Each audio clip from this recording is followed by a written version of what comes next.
Antes del quebrantamiento es la soberbia, y antes de la caída, la altivez de espíritu. Mis amados, muy buenos días. Dios me los bendiga hoy grandemente. Les dé la bendición que han estado esperando hoy. Hoy clamamos al Señor para que hoy se cumpla aquel deseo del corazón en todos y cada uno de ustedes. Siempre hay algo que estamos esperando de nuestro amado Señor y Dios, siempre.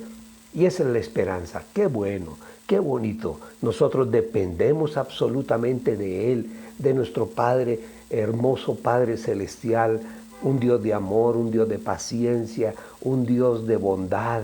En fin, Él lo es todo para nosotros y le amamos. El creyente no es solamente el que dice que cree en Dios. No, Él es real. Para nosotros es real, es un Dios real que va con nosotros, camina con nosotros. Su espíritu está en nosotros, así dice la palabra. Entonces, qué bueno que podamos reunirnos a esta hora, que tú te detengas un instante en tu quehacer de tu vida para meditar por un instante, por un momento, acerca de la palabra de Él, de nuestro amado Señor y Dios. Padre bueno, Señor Dios de la gloria, Yahweh nuestro Dios, bendito sea tu nombre, Jehová nuestro Dios, el Dios de Abraham, de Isaac, de Jacob, el Dios de ayer, de hoy, por los siglos de los siglos, el Dios de Moisés, el Dios de Pablo, el Dios de Esther, el Dios de todos y cada uno de los héroes de la palabra, de la Biblia. Cada uno de ellos, Señor, tuvo contacto directo contigo, Padre bueno, como nosotros hoy lo podemos hacer. Tú eres nuestro Dios, tú eres nuestro Padre, tú eres nuestro refugio, lo eres todo para nosotros.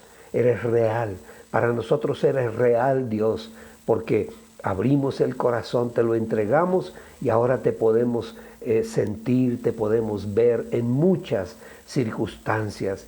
Podemos verte, Padre bueno, en la cara de un niño. Oh Señor, eres maravilloso. Te podemos ver en el rostro de nuestra esposa, del esposo, de los hijos. Te podemos ver, Señor, cuando llegan a nuestra vida aquellas cosas que hemos anhelado en nuestro corazón. Llegan a nuestras vidas. Por eso te damos gracias, Señor Dios de la gloria. Gracias, Papito Dios. Gracias, Señor amado. Eres bueno, eres maravilloso, Señor. Nosotros hoy te expresamos nuestro amor, te expresamos nuestra adoración, te expresamos nuestra dedicación a ti.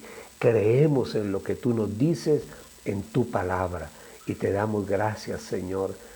Solamente podemos decirte que te alabamos, que te adoramos, que te amamos, que te necesitamos, que eres la razón de nuestro vivir. Eres tú, Señor. Gracias, Padre bueno, por este día maravilloso que tú nos regalas. Un día nuevo, excelente y extraordinario. Hoy, Señor, todo lo que hagamos será para la gloria tuya. Todo lo haremos para que tú, Señor, estés gozoso con cada uno de nosotros. Somos tus hijos. Tu palabra lo dice. Entonces, Señor, todo lo que hagamos hoy lo vamos a hacer como para ti. Y si es como para ti, lo haremos bien. Lo haremos, Señor, como tú lo mereces. Gracias, Padre. Ahora háblanos, Señor. Necesitamos de tu palabra, de tu consejo. Siempre advertirnos. Tú nos adviertes, Señor. Dice la palabra que tú vas delante nuestro como un gigante poderoso. Tú nos hablas. Háblanos hoy, Señor, y enséñanos. A veces no reconocemos que podemos estar caminando en un pecado imperceptible, que no lo sabemos, no lo podemos discernir. Pero tú nos enseñas y aprendemos de ti, Señor.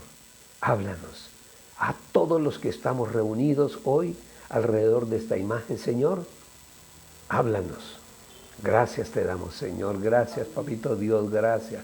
Gracias, mi Jesús, nuestro Yeshua, nuestro Hamashiach, Jesús, nuestro Mesías, Dios de la gloria. Gracias, Espíritu Santo, el Ruach de Dios en nuestros corazones. Gracias, gracias, Espíritu de Dios. Amén. Y amén, y amén, y amén. Dios les bendiga, qué bueno. Salud.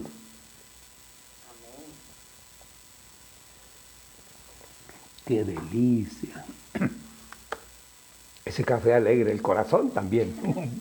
Bueno, mis amados, yo siempre le pregunto al Señor, porque todos los días, pues durante 4 días de la semana, tenemos que aprender algo.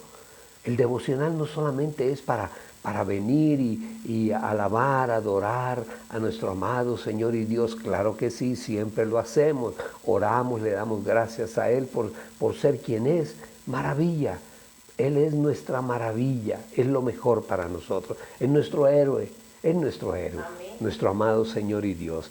Pero lo más importante es que podamos meditar en la palabra del Señor y aprender. Porque muchas veces no sabemos, no conocemos los límites entre lo que Dios quiere y lo que Él no quiere que nosotros hagamos. Entonces debemos meditar en la palabra del Señor y aprender. Y hoy vamos a hablar el título que le hemos puesto es Pecado Capital. Yo diría los pecados capitales. Debería ser el título. Pero entonces, ¿qué es eso? ¿Qué son los pecados capitales? Déjenme decirles algo. Hubo un monje famoso en el santoral católico, de la Iglesia Católica, llamado Tomás de Aquino. Eso fue por allá hacia el siglo XIII más o menos. Sí, bueno, no recuerdo exactamente ahorita, pero él era un estudioso de la palabra y se dedicó como a reunir los pecados en 7 grupos.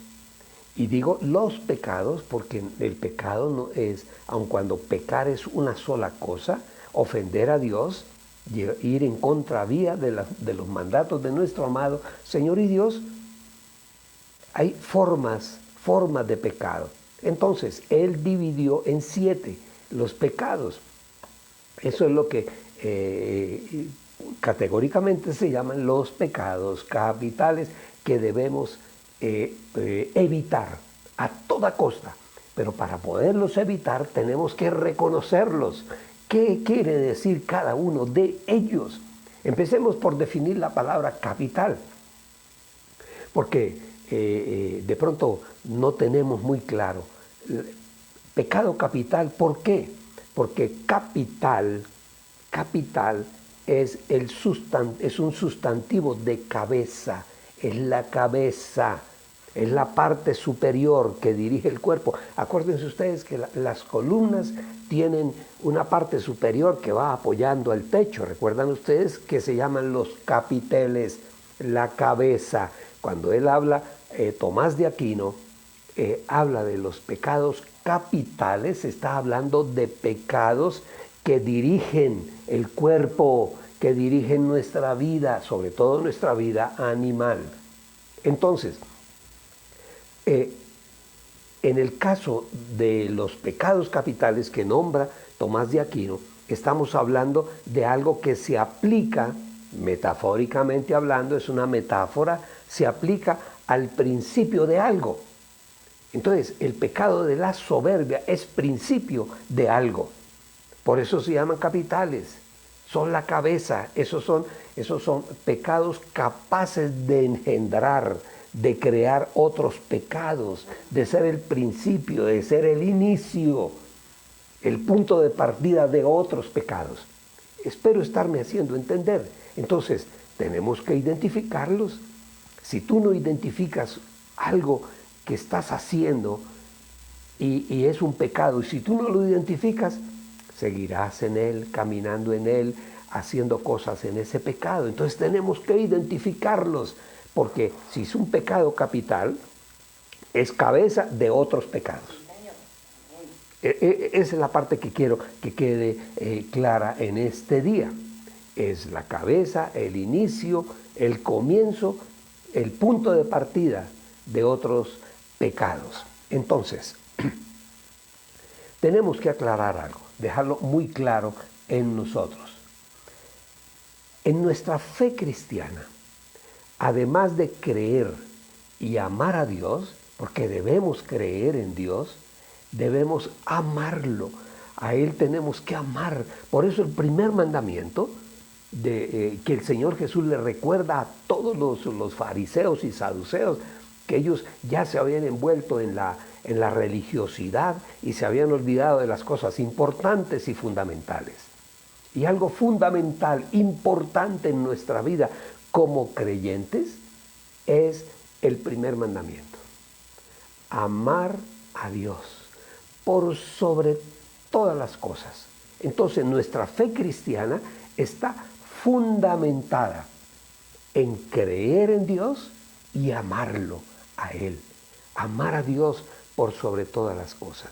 Pero ¿eso qué implica? Algo muy importante, mis amados. Cuando nosotros creemos en Dios, cuando nosotros amamos a nuestro Padre Celestial, humanamente nosotros, como dijéramos, vivimos un estilo de vida. Esto no es decir, es que yo soy cristiano y yo soy creyente. No. Se trata de vivir un estilo de vida conforme el Señor Jesús nos enseñó. Entonces, eso es lo que significa fe cristiana, un estilo de vida. Y sin lugar a dudas, cuando tú conoces del Señor, cuando conocemos del Señor, en nuestra vida todo cambia. Todo cambia. Yo miro hacia atrás y me acuerdo del hombre viejo, que así los teólogos llaman así al que no creía. Y cuando nosotros nos miramos hacia atrás antes de creer en Dios y de llevarlo a nuestro corazón, no éramos uno, no sé, en mi caso, uno era un tonto. Uno pensaba en cosas que creía que eran las maravillosas y no. Lo más importante que nosotros tenemos como seres humanos es a nuestro Padre amado, a nuestro Dios, a Yahweh nuestro Dios, bendito sea su nombre, a Jehová nuestro Dios, al Dios de las Escrituras. Eso es lo más importante. Entonces, cuando nosotros ponemos nuestro corazón en Dios, creemos en Él, empezamos poco a poco, eso es algo que imperceptible, uno empieza a cambiar el estilo de vida. Y empezamos a cambiar. Y ahora uno mira hacia atrás y uno dice, ese hombre, ese viejo hombre o esa vieja mujer, feos, horribles, no nos gusta ya hacer lo que hacíamos antes. Ya no nos gusta, porque ahora tenemos gozos y alegrías mucho mejores en la presencia del Señor. Entonces, debemos aprender a descubrir los pecados. Por eso este hombre Tomás de Aquino, cuando se encierra a estudiar los pecados del ser humano, los reúne ahí en siete estilos de pecados, en 7 tipos de pecados. Y el primero, y yo digo que de ese se derivan todos los demás, la soberbia. La soberbia, Dios por Dios, tenemos que tener muchísimo cuidado con ella. Entonces, vamos a mirar los pecados capitales y vamos a mirar cada uno de ellos, qué significa cada uno de ellos. Y vamos a empezar por la soberbia. Recordemos algo, que se llaman capitales porque son la cabeza, el punto de partida, ese punto de partida a través del cual surgen otros pecados. Entonces, si hablamos del primer pecado capital, que es la soberbia, ¿cuáles son? ¿Cuáles son los 7 pecados capitales? A ver si nos acordamos. La soberbia, la pereza, la gula, la avaricia, la lujuria, la ira y la envidia. Casi nada, casi nada. Pero entonces vamos a hablar de la soberbia, es el primero. Y para eso Los invito a leer Proverbios 16, 18. Abre tu Biblia ahí donde estás y márcalo, señálalo. No importa, escribe en los márgenes de la Biblia. La Biblia no es para tenerla exhibiéndose en un atril, no. La Biblia es para vivirla. Y escribes al lado, en el margen. Mire, alguien decía, una Biblia destruida es una vida construida. Ese es nuestro manual de vida. Esa es la guianza, la brújula. La bitácora de viaje nuestra es la palabra, la escritura, la Biblia. Bueno, entonces,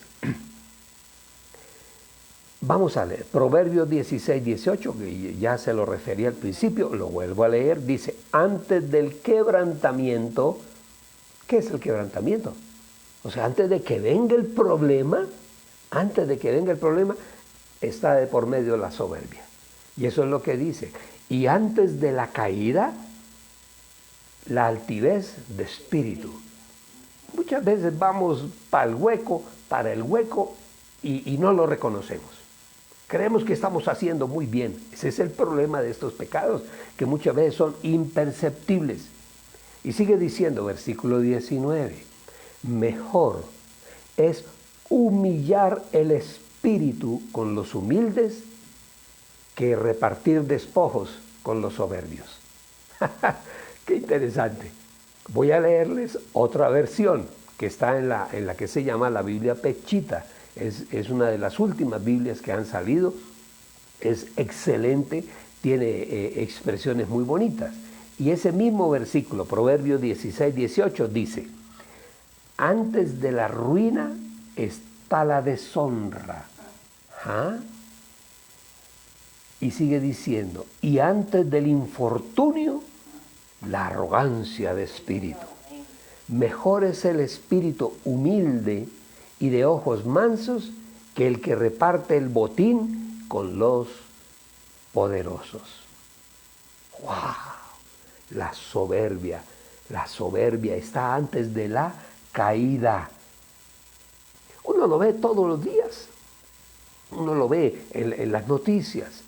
Hace poco un antisocial, un gran capo de la mafia del narcotráfico, acaba de caer en manos de la autoridad. Y una de las características que tienen estas personas es su soberbia. Son soberbios porque tienen fuerza militar, gente armada a su alrededor. Además de eso, tienen todo el dinero que nunca llegan a saber cuánto tienen ni se pueden gastar. Eso hace que sean soberbios, altivos.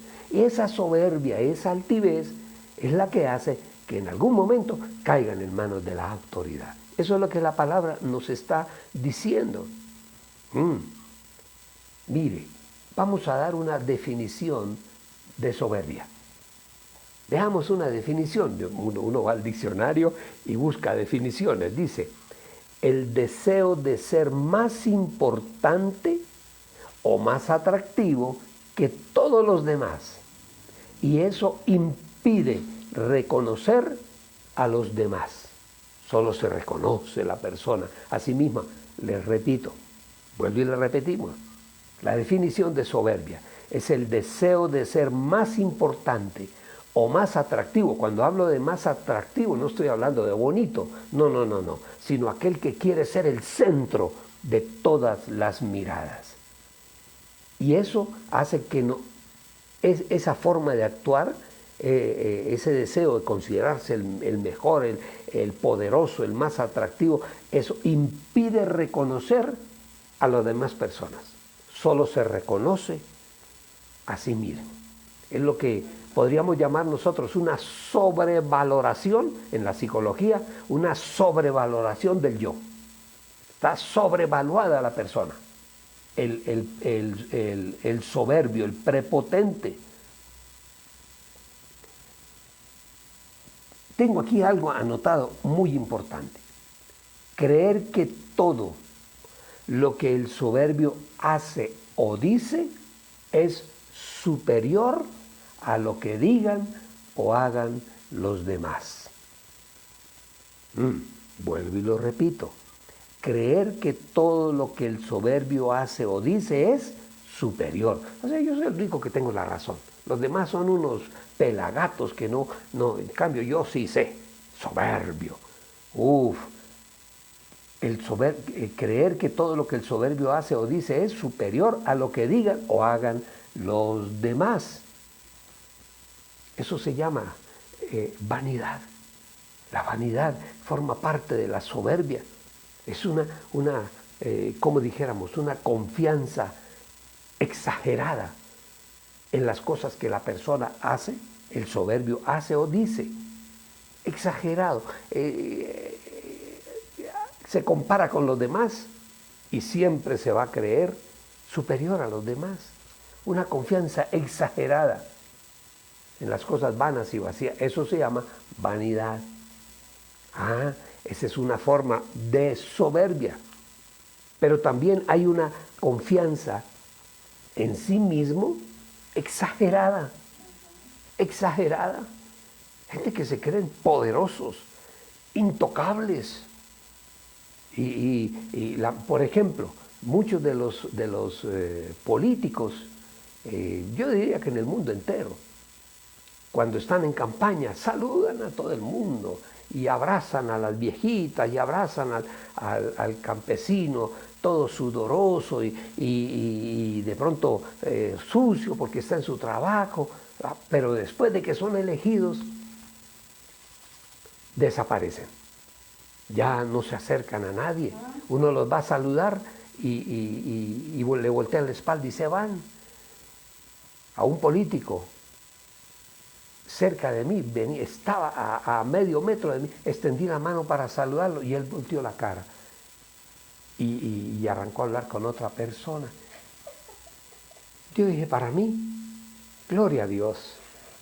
Si el único que yo necesito saludar y abrazar y que esté conmigo es a mi Señor. Esos políticos no van a ir a ninguna parte. Ahí se quedarán siempre en su soberbia. Entonces, hay una exagerada confianza en sí mismo, en las cosas, sobre todo en cosas vanas y en cosas vacías. Por eso se llama vanidad. La vanidad está atada ahí a la soberbia. Entonces, eso va creando en la persona lo que nosotros conocemos como prepotencia. Cuidado, mis amados, cuidado, cuidado. Lamentablemente, en nuestro medio hay muchas personas que el Señor les ha dado la dignidad. El Señor nos honra a nosotros para estar en un lugar hablando la palabra del Señor. Pero eso, en lugar de convertirnos en personas muy importantes, nos convierte en siervos. Somos siervos. En alguna oportunidad en mi iglesia fue un predicador y a mí me llamó la atención muchísimo porque llegó allí rodeado de un ejército, eran como 7 personas, sí, eran guardaespaldas. Dije, ¿cómo es posible que un siervo del Señor necesite guardaespaldas? Por favor, por favor. Bueno, y en algún momento vivíamos ya aquí en Bogotá. Y después de la reunión allí en mi ciudad, fuimos a un centro comercial y allí estaba el hombre. Y con una palabra hablaba muy bonito, enseñaba muy bonito. Y mi esposo y yo nos fuimos a saludarlo. Ya está el pastor fulano. Y nos fuimos a saludar. Y cuando ya íbamos llegando, íbamos extendiendo la mano, se atravesaron 3, 4 gorilas y nos impidieron. Y los otros 2 lo tomaron de una mano y se lo arrastraron y se lo llevaron lejos. Y dije, santo Dios, ¿qué pasa? ¿Será que tenemos cara de ladrones, de deshonestos? Entonces uno dice, por Dios, si nosotros tenemos un ejército de ángeles detrás nuestros. El Señor cómo lo rodeaba todo. Claro, al Señor todo el mundo lo rodeaba y lo tocaban. Acuérdense de la mujer enferma. Llegó y dice, sí, ya tan solo toco el borde de su vestido, de su túnica, seré sana y seré salva. Y lo tocó y el Señor dijo, alguien me tocó. porque salió de mí poder. Cuando hay fe, logramos el poder de Dios en nuestras vidas. ¡Qué bonito! ¡Qué bonito! Entonces, volviendo al tema, por favor, el Señor nos da a nosotros una honra, nos honra, permitiéndonos tomar su palabra, estudiarla y enseñarla a otros. Somos siervos, siervos. A mí a veces el título, pastor, oh, pastor, el que lleva un cayado, una vara y un cayado, y a veces con la vara le da a las ovejas en la cabeza. No, nosotros somos siervos, somos sirvientes de todos ustedes. Sí, hoy en día ya no son pastores, ni son, ¿cómo es que decían también? Bueno, sí, ahora les dicen arcángeles. Ya no se llaman pastor, uno les dice pastor, mucho gusto. Yo no soy pastor, soy arcángel. Por Dios, por Dios. ¿Qué tal el Señor Jesús diciendo, no, yo no me llamo, no me llames Señor, llámeme arcángel o llámeme... No, si había alguien que se acercaba a la gente, era el Señor. Entonces, miren ustedes, ¿saben cómo se llama eso? Soberbia. Soberbia, el pecado del que estamos hablando. Apóstol, no, yo no soy pastor, yo soy apóstol. Por Dios, apóstoles somos todos. Tenemos un apostolado que es predicar la palabra del Señor, pero que te llamen por el nombre. Hola Manuel, hola Luis, hola Jorge, hola Pedro. Claro, esos somos nosotros. ¿Quién dijo que teníamos el título de arcángeles? ¿En dónde está eso en la palabra? Diga, muéstremelo. Yo no lo sé. Para que alguien se crea superior a todos los demás y se haga llamar arcángel, se haga llamar apóstol, reverendo. Yo me acuerdo cuando estaba joven, cuando hablaban de reverendo, hablaban de un señor gordo. No, ese es reverendo. Y una mujer gorda, una señora gorda, esa está reverenda. O sea, está, por Dios, somos siervos. ¿Usted cree que a Pablo cómo lo llamarían? Pablo, apóstol, siervo. No es que si no me dicen reverendo, si no me dicen arcángel, por favor, por Dios, eso se llama soberbia. Soberbia, mire, prepotencia, eso es lo que conocemos nosotros en la psicología como la prepotencia. Y déjeme decirle, este es uno de los pecados capitales más peligrosos que existen. Ese lleva a todos los demás. Y lo vamos a ver más adelante. De él se derivan todos los demás. Ya es que se nos va el tiempo muy rápido. Un hombre, un pastor de por allá del siglo XVIII, que él evangelizaba los indígenas americanos. Arriba, los indígenas que habían en los Estados Unidos en el siglo XVIII, él los evangelizaba. Y él decía, fue un teólogo y un pastor protestante, misionero para los nativos americanos. Les decía, recuerden que la soberbia es la peor víbora que puede haber en el corazón, el mayor perturbador de la paz del alma y de la dulce comunión con Cristo Jesús. Fue el primer pecado, y lo vamos a ver, fue el primer pecado que se registra en la Biblia, fue la soberbia, y está en los cimientos de la casa de Satán, dice este hombre.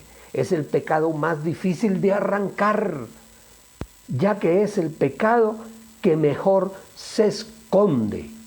Muy a menudo e inconscientemente se mete en la religión bajo el disfraz de falsa humildad. Ajá, esa es una forma de soberbia, la falsa humildad o la falsa bondad. Es una forma de soberbia. Hay gente que da para que lo vean. Acuérdense ustedes, los fariseos, ellos a veces los acompañaba un siervo, un servidor, e iban a dar una limosna a alguien y ese siervo tocaba una campanita para que todo el mundo volteara a mirar cuando él daba. Por favor, la palabra dice que tu mano izquierda no sepa lo que hace la derecha. Entonces, tenemos que descubrir este pecado. Tenemos que descubrirlo. El soberbio no reconoce nada más sino a él, solamente a él. Entonces, mañana continuamos, porque tenemos que desnudar nuestro corazón delante del Señor. Y todo aquello que nos lleve a nosotros a poner paredes, muros, talanqueras delante de Dios, tenemos que desecharlo. Y si hay algo que coloca muros delante de la presencia de nuestro Dios y nos impide mantener una relación bonita, una relación de padre a hijo, de hijo a padre, es la soberbia. Amén. Mañana continuamos porque el tema es muy interesante, porque a veces podemos estar caminando en ella y no lo sabemos. Ese es uno de los peligros que tiene la soberbia. Entonces mañana continuamos, los espero mañana 8 de la mañana. Vamos a orar, vamos a darle gracias a nuestro amado Señor y Dios por todas las bondades, por todas las cosas grandes y maravillosas que Él nos da. Padre bueno, Señor amado, Dios de la gloria, colocamos delante de ti, Señor amado, la vida de Harold, de Blanquita, la vida de Camilo Ramos, la vida de Yu y Tina Ballesteros, allí en los Estados Unidos. Los bendecimos toda su casa, igual la casa de Jorge y Yolanda Dufo, los bendecimos, la casa, la vida de Marcelita, de todos y cada uno de mis hijos, de Jimena, de Sara, de Mateo, de Andrés, de Paula, de todos mis hijos y de todos mis nietos y de mis yernos. Yo los bendigo en este día. La vida de Liliana Guerrero, te bendecimos, Liliana, te bendecimos con bendición del cielo. Por la vida de Javier Armando Hernández, te bendecimos, Javier, en este día. El Señor conceda los deseos y las peticiones de tu corazón. Igualmente hoy oramos por la salud de Sarita, que es una nietecita de Jorge y Yolanda Dufo. La bendecimos, Señor, y te pedimos que tu mano de poder descanse sobre la vida de esta nieta, de esta niñita, Señor. Levántala en fuerza, levántala en santidad y en sanidad de su cuerpo. Igualmente, Señor, oramos por la vida de Otoniel y de Sonia, Señor, y te pedimos en el nombre de Jesús que seas tú el juez. Seas tú el juez, dando la verdad verdadera, Señor. No permitas que el malo, el enemigo, meta su mano y con mentiras y engaños, Señor, trate de terciar la justicia, Señor. Tú eres el Dios de justicia, Señor, y tú estás ahí en medio de ellos. Son tus hijos, te aman, creen en ti, oh Dios, pero no permitas que el malo, Satanás, meta su mano, Señor. Los cubrimos, a Otoniel y a Sonia, hoy los cubrimos con el poder de la sangre de Cristo Jesús, y el mundo de las tinieblas no se atreverá contra ellos. Igualmente hoy, Señor, colocamos delante de ti la vida de Angélica y de Carito, y oramos y clamamos a ti por la salud de su señora madre, de su mamita, Señor. Hoy la bendecimos, la cubrimos con el poder de la oración, la cubrimos con el poder de tu Espíritu, Señor. Y tú, Padre, oh Señor, oh Padre de la gloria, tú, Señor, tu nombre sea enaltecido y honrado en esa familia, en esa casa. Señor, si es tu voluntad hacer un gran milagro para la conversión de todos, Señor, haz el milagro. Y que se levante la mamita de ellas, de estas mujeres, se levante, y de este hijo, Señor, se levante de su enfermedad. Gracias te damos, Señor, por este día. Bendícenos hoy como nunca, Señor. Hoy es un día especial, es un día bueno, maravilloso, porque caminamos bajo la bendición tuya. Bendición del Padre, bendición del Hijo y la poderosa bendición del Espíritu Santo. Gracias, Señor. Amén y amén. Nos vemos mañana. 8 de la mañana. Dios les bendiga hoy y que sean felices en este día. Dios les guarde.